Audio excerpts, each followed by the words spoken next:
Kalau nggak ada mie sedap, apa kira-kira semua orang Indonesia bakal beli Indomie ya?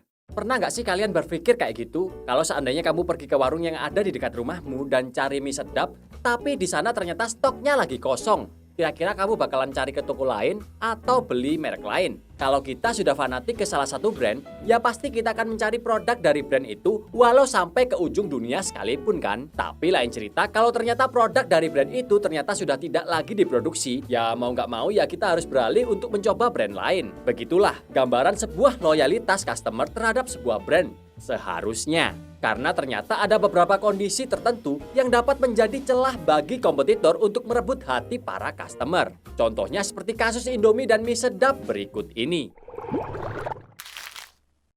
Indomie sendiri sudah lama hadir meramaikan pasar mie instan Indonesia jauh sebelum mie sedap lahir.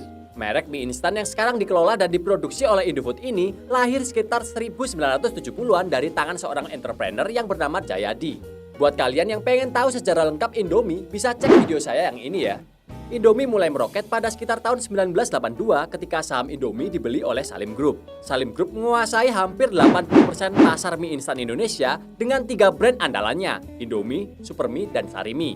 Salah satu kunci sukses Indomie adalah Indofood yang dimiliki Salim Group juga memiliki Bogasari, produsen tepung terigu yang menjadi bahan baku utama membuat mie. Dengan memiliki Bogasari, Indofood bisa lebih mudah menekan harga Indomie sekaligus meningkatkan kualitas mie-nya. Strategi branding dari Indomie cukup membekas di hati customer, khususnya warga Indonesia. Banyak iklan-iklan Indomie yang kontennya bersifat nasionalis dan itu sangat bersifat emosional.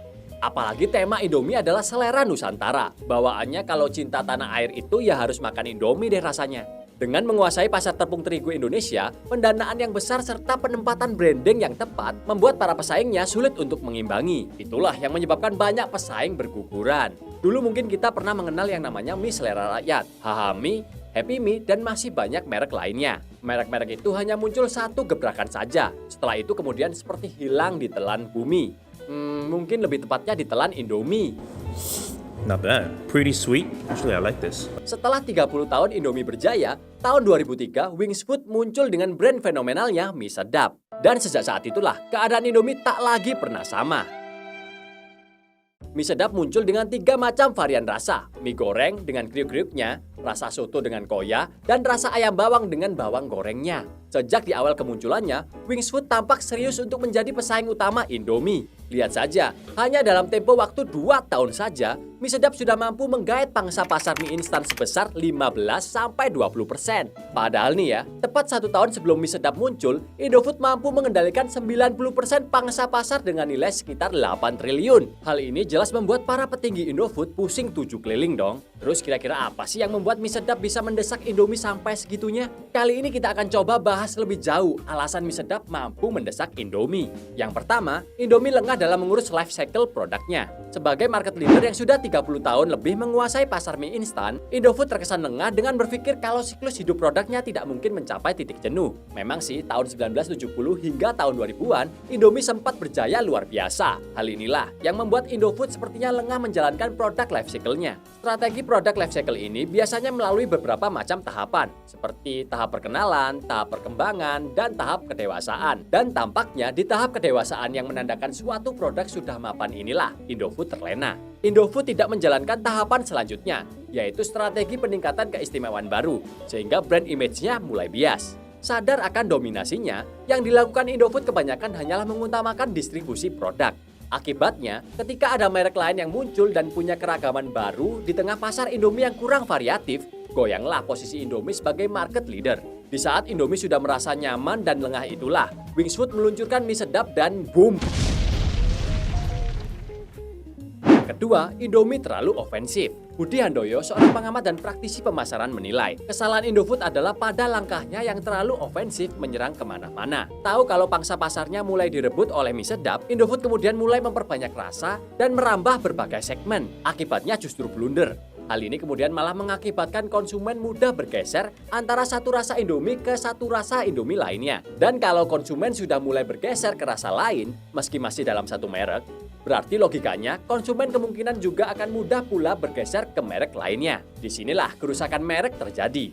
Mie sedap kemudian hadir dengan menawarkan rasa yang tidak kalah nikmatnya. sesuai dengan lidah orang Indonesia dan ada nuansa kriuknya yang legendaris. Yang ketiga, mie sedap bergerilya di sisi distribusi. Wings Food menghantam Indofood juga dari sisi distribusinya. Ketika pertama kali melakukan penetrasi ke pasar, mie sedap memutuskan untuk menerobos pasar modern terlebih dahulu. Contohnya seperti hypermart dan supermarket. Setelah itu baru menyasar ke market yang susah untuk ditembus, yakni pasar tradisional seperti pedagang kelontong dan grosiran. Kenapa sih pasar ini susah ditembus? Sebab untuk masuk ke segmentasi ini, mereka harus melakukan banyak promo dan memberikan hadiah. Dalam praktiknya, mie sedap memang tidak segan-segan untuk memberikan term of payment atau jangka waktu pembayaran 30 hingga 60 hari. Langkah yang sama yang sebenarnya pernah dilakukan oleh Indofood di masa-masa awal kemunculannya. Indofood bahkan pernah memberikan hadiah emas apabila agen atau distributor berhasil mencapai target penjualannya. Hal inilah yang membuat Indomie mampu menembus pasar warung-warung kecil hingga ke pelosok desa sekalipun. Yang keempat, Wings Food jitu menciptakan merek. Dulu nama Indomie sudah cukup menjadi generik.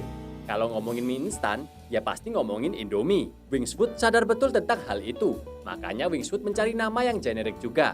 Dan dipilihlah nama mie sedap. Tapi karena kata umum tidak boleh dipatenkan, maka huruf A pada kata sedap ditambah 1 menjadi sedap. Yang kelima, strategi beriklan Wings Food yang jitu. Dalam teori periklanan dikenal istilah 5M. Mission, message, media, money, dan juga measurement. Yuk kita coba bedah satu persatu. Dari sisi misi jelas, Wings Food ingin menggantikan nama generik Indomie dengan merek sedap. Dari sisi message, iklan-iklan mie sedap juga mengandung pesan yang jelas dan tegas dengan mengandung tagline jelas terasa sedapnya. Dari sisi media, Wings Food memasang iklan hampir di semua media dan program-program TV yang memiliki rating yang tinggi. Bahkan sebelum soft launching, Wings Food memasang billboard-billboard di tepi jalan dengan pertanyaan misterius seperti sebentar lagi nantikan yang satu ini, kalau mie instan sudah biasa. Poster-poster dengan nada seperti itu yang membuat banyak orang bertanya-tanya, emangnya apa sih yang akan keluar? Dari sisi money jelas, dana yang diguyurkan mie sedap juga pastinya cukup besar. Dari durasi dan intensitas iklannya juga bisa diraba. Berapa besar nilai investasi yang digelontorkan Wings Food? Coba tebak deh kira-kira berapa?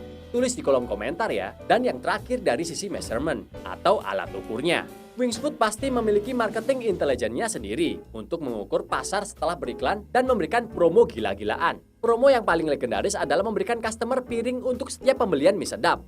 Bahkan ada beberapa sumber yang mengatakan Wings Group sampai merasa perlu untuk membeli pabrik piring sendiri demi menopang langkahnya terjun ke bisnis mie instan. Yang keenam, timing yang tepat. Hal ini dikarenakan mie sedap hadir di saat monopoli terigu Indofood sudah runtuh. Berbeda dengan di era 80 atau 90-an. Ya memang sih saat ini Indomie masih belum bisa dianggap remeh karena market share mereka masih sangat besar. Tapi setidaknya cerita mie sedap ini agak melegakan didengar oleh kita, para entrepreneur yang baru akan memulai bisnis. Sebesar apapun kompetitormu saat ini, kalau memang produkmu unik dan berkualitas, serta kamu juga punya strategi marketing yang jitu, nggak perlu khawatir kamu bakalan digilas sama kompetitor deh. Coba aja dulu, kamu nggak akan tahu gimana endingnya kalau kamu belum mencobanya kan?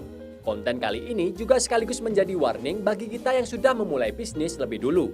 Jangan jumawa dengan posisi yang telah dicapai saat ini. Setiap kompetitor besar atau kecil tidak bisa dianggap remeh. Siapapun bisa membuat bisnis kita terjungkal. Jangankan bisnismu, bisnis yang sudah skala internasional saja seperti BlackBerry, Nokia, dan juga Kodak bisa hancur kok karena jumawa. Jika dilihat dari Top Brand Index 2020, Indomie masih meninggalkan mie sedap cukup jauh. Yaitu Indomie meraih indeks 70,5%, sedangkan mie sedap 16%. Tapi kita nggak tahu kan gimana masa depan nantinya. So gimana menurutmu? Kira-kira bakal seperti apa sih peta persaingan pasar mie instan kita 10 tahun ke depan? Indomie bakalan tetap mendominasi atau mie sedap yang akhirnya bisa merebut tahta kekuasaannya? Share pendapat kalian di kolom komentar ya. Jangan lupa like, komen, dan subscribe kalau kamu suka sama konten-konten yang saya buat. Bunyikan lonceng notifikasinya biar kamu nggak ketinggalan postingan-postingan saya berikutnya. Saya Stefan Purba, until next time.